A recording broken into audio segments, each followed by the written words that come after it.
Good morning, student. How are you? आपने पिछला lesson मेरा बचपन कंप्लीट कर लिया होगा। आप लोग अपना वर्क कंप्लीट कीजिए और अपनी नोटबुक अपने पेरेंट्स को लेकर के स्कूल में भेजें ताकि हम इसको चेक कर सकें। आज मैं आपको नादान दोस्त पार्ट 3 पढ़ा रही हूँ और ध्यानपूर्वक पढ़ना। केशव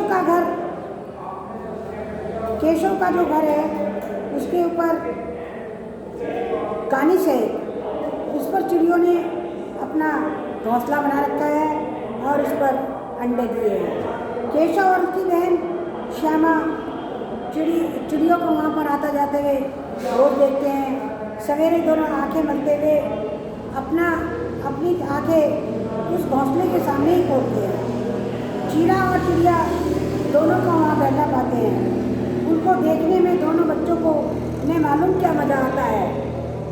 दूध और जलेबी की सुध भी रहती थी। दोनों के दिल में तरह तरह के सवाल उठते।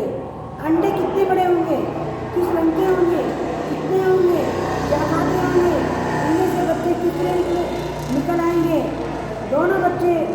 दोनों बच्चों के मन में ये सवाल आते थे। घोंसला कैसा है, लेकिन इन बातों का जवाब देने वाला उनके पास कोई नहीं था। अम्मा को घर के कामों से फुर्सत नहीं थी। बाबूजी को पढ़ने लिखने से। दोनों बच्चे आपस में ही सवाल जवाब करके अपने दिल को तसल्ली दे लिया करते थे। श्यामा कहती, क्यों भैया, बच्चे निकल कर फुरफुर से उठ जाएंगे। केशव विद्वानों जैसे घर से कहता, नहीं भी पगली, पहले पर निकलेंगे, बगैर परों के बेचारी कैसे उड़ेगी। श्यामा बच्चों को क्या खिलाएगी बेचारी। केशव इन पेचीदे सवालों का जवाब कुछ नहीं दे सकता था। इस तरह 3-4 दिन गुजर गए। दोनों बच्चों की जिज्ञासा दिन प्रतिदिन बढ़ती जाती थी। अंडों को देखने के लिए वे बेचैन हो गए थे। उन्होंने अनुमान लगाया कि जब जरूर अंडे निकल आए होंगे। बच्चों के चारे का सवाल अब उनके सामने आ खड़ा हुआ। उन्होंने कहा, चिड़िया ने अंडे दिए हैं, अब बच्चे जरूर निकल गए होंगे, मगर उनकी क्या खिलाएंगे। चारे का सवाल बच्चों के सामने आ गया। चिड़िया बेचारी इतना दाना कहाँ से ला पाएगी कि सारे बच्चों का पेट भरेंगे। गरीब बच्चे भूख के मारे चू चू करके मर जाएंगे। इन मुसीबत का अंदाजा करके दोनों घबरा उठे। दोनों ने फैसला किया कि कानिस पर थोड़ा सा दाना रख दिया जाए। श्यामा खुश होकर बोली, तब तो चिड़िया को चारे के लिए कहीं उड़कर नहीं जाना पड़ेगा। केशव, नहीं, तब क्यों जाएगी। श्यामा, क्यों भाई, बच्चों को धूप न लगती होगी। केशव का ध्यान इस तकलीफ की तरफ तो गया ही नहीं था। बोला, जरूर तकलीफ तो होगी, बेचारे प्यास के मारे तड़पते होंगे, ऊपर छाया भी तो नहीं है। आखिर यही फैसला हुआ कि घोंसले के ऊपर कपड़े की छत बना देनी चाहिए। प्याली में थोड़ी सी चावल रख देने का प्रस्ताव भी स्वीकार कर लिया। दोनों बच्चे बड़े चाव से काम करने लगे। श्यामा माँ की आँख बचाकर मटके से चावल निकाल लाई। केशव ने पत्थर की प्याली का तेल चुपके से जमीन पर गिरा दिया। उसे खूब साफ करके उससे पानी भरा। अब चांदनी के लिए कपड़ा कहाँ से आए। फिर बगैर छड़ियों के कपड़ा ठहर कैसे सकता है। छड़ियाँ खड़ी कैसे होंगी। केशव बड़ी देर तक इस उधेड़-बुन में लगा रहा। आखिरकार उसने यह मुश्किल भी हल कर ली। श्यामा से बोला, जाकर कूड़ा फेंकने वाली टोकरी उठा लाओ। अम्मा जी को मत दिखाना।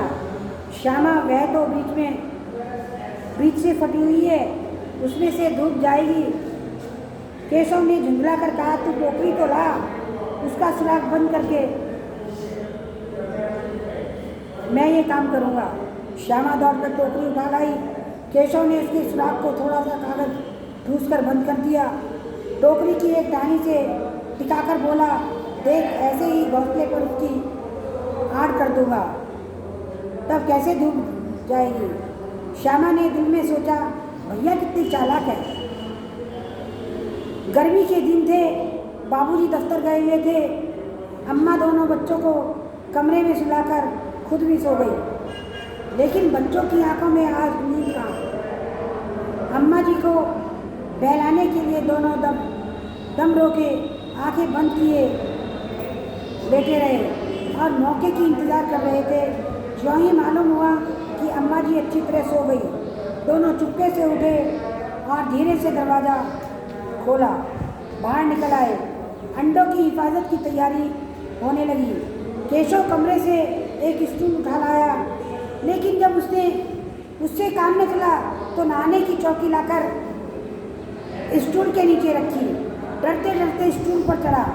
श्यामा दोनों हाथों से स्टूल पकड़े हुए थी। स्टूल की चारों टांगें बराबर होने के कारण जिस तरह ज़्यादा दबाव पाता था, जरा भी हिल जाता, उस वक्त केशव को कितनी तकलीफ उठानी पड़ती थी, यह उसी का दिल जानता था। दोनों हाथों में से कानिस को पकड़ लेता, श्यामा को दबी आवाज़ में डांटता, अच्छी तरह पकड़ श्यामा, वरना उतरकर बहुत मारूंगा। मगर बेचारी श्यामा का दिल तो ऊपर कानिस पर था। बार बार उसका ध्यान उधर चला जाता, हाथ ढीले पड़ जाते। केशव ने जो ही कानिस पर हाथ रखा तो दोनों चिड़िया उड़ गई। केशव ने देखा कानिस पर थोड़े तिनके बिछे हुए हैं और उन पर 3 अंडे पड़े हैं, जैसे घोंसला उसने पेड़ पर देखे थे वैसा कोई घोंसला नहीं। श्यामा ने नीचे से पूछा कि बच्चे हैं भैया, पर देखे थे कैसे? केशव 3 अंडे हैं, अभी बच्चे नहीं निकले। श्यामा जरा हमें दिखा दो भैया कितने बड़े हैं। केशव दिखा दूंगा, पहले जरा चीथड़े ले आओ, चीथड़े नीचे बिछा दूँ। बेचारे अंडे तिनकों पर पड़े हैं। श्यामा दौड़कर अपनी पुरानी धोती फाड़कर एक टुकड़ा लाई। केशव ने झुककर कपड़ा ले लिया, कई तरह करके उसकी गद्दी बनाई और तिनकों पर बिछाकर तीनों अंडे धीरे से ऊपर रख दिए। श्यामा ने फिर कहा, हमको भी दिखा दो भैया। केशव दिखा दूंगा, पहले जरा यह टोकरी तो दे दो, ऊपर छाया कर दो। श्यामा ने टोकरी नीचे से थमा दी और बोली, अब तुम उतर जाओ, मैं भी तो देखूं। केशव ने टोकरी को एक टहनी से उठाकर कहा, जा देख, जा दाना और पानी की प्याली ला, और मैं उतर जाऊं तो तुझे दिखा दूंगा। श्यामा प्याली और चावल भी लाई। केशव ने टोकरी के नीचे दोनों चीज़ें रख दी, आहिस्ता से उतर आया। श्यामा ने गिड़गिड़ाकर कहा, अब हमको भी चढ़ा दो भैया। केशव तो गिर जाएगी। श्यामा, नहीं गिरूंगी भैया, तुम नीचे से पकड़े रहना। केशव ने, भैया कहीं तू गिरा गई तो अम्मा मेरी चटनी कर देगी। तूने ही चढ़ाया था, क्या करेगी देखकर। अब अंडे बड़े आराम में हैं, जब बच्चे निकलेंगे तो उनको पालेंगे। दोनों चिड़िया बार बार कानिस पर आती थी और बगैर बैठे ही उड़ जाती थी। केशव ने सोचा, हम लोगों के डर से नहीं बैठती। स्टूल उठाकर कमरे में रखाया, चौकी जहाँ थी वहीं रख दी। श्यामा ने आंखों में आंसू भरकर कहा, तुमने मुझे नहीं दिखाया, मैं अम्मा जी से कह दूँगी। केशव, अम्मा जी से कहेगी तो बहुत मारूंगा। केशव और गिर पड़ती, 4 सर चोट सर में आ जाती। श्यामा, हो जाते तो हो जाते, देख लेना, मैं कह दूँगी। इतने में कोठरी का दरवाज़ा खुला। माँ ने धूप से दोनों को बचाते हुए कहा, तुम बाहर कब निकले? तब मैंने कहा कि दोपहर को न निकलना। कैसे किवाड़ खोला? किवाड़ केशव ने खोला था, लेकिन श्यामा ने माँ को यह बात नहीं कही। उसे डर लगा कि भैया पिटाई करेंगे। केशव दिल में कांप रहा था, कहीं श्यामा कह ना दे। अंडे ने दिखाए थे, इससे अब श्यामा को विश्वास न था। श्यामा फिर मोहब्बत से के मारे चुप था और कसूर से में हिस्सेदार होने की वजह से उसका फैसला नहीं कर पा रहा था। शायद दोनों की बात थी। माँ ने दोनों को डांट डांट कर कमरे में बंद कर दिया। आप धीरे धीरे उन्हें पंखा करने लगी। अभी सिर्फ 2 बजे थे। बाहर तेज लू चल रही थी। तब दोनों बच्चियों को नींद आ गई। 4 बजे यकायक श्यामा की नींद खुली। किवाड़ खुले हुए थे। वह दौड़ी हुई कानिस के पास आई। ऊपर की तरफ ताकने लगी। टोकरी का पता न था। संयोग से उनकी नज़र नीचे पड़ी। वह उल्टे पांव दौड़ती हुई कमरे में जाकर छोड़ के बोली, भैया अंडे तो नीचे पड़े हैं। बच्चे उड़ गए। केशव घबरा कर उठा, दौड़ा हुआ बाहर आया तो क्या देखता है कि तीनों अंडे नीचे टूटे पड़े हैं। उनमें कोई चूजे बाहर नहीं निकल आए। पानी की प्याली भी एक तरफ टूटी पड़ी थी।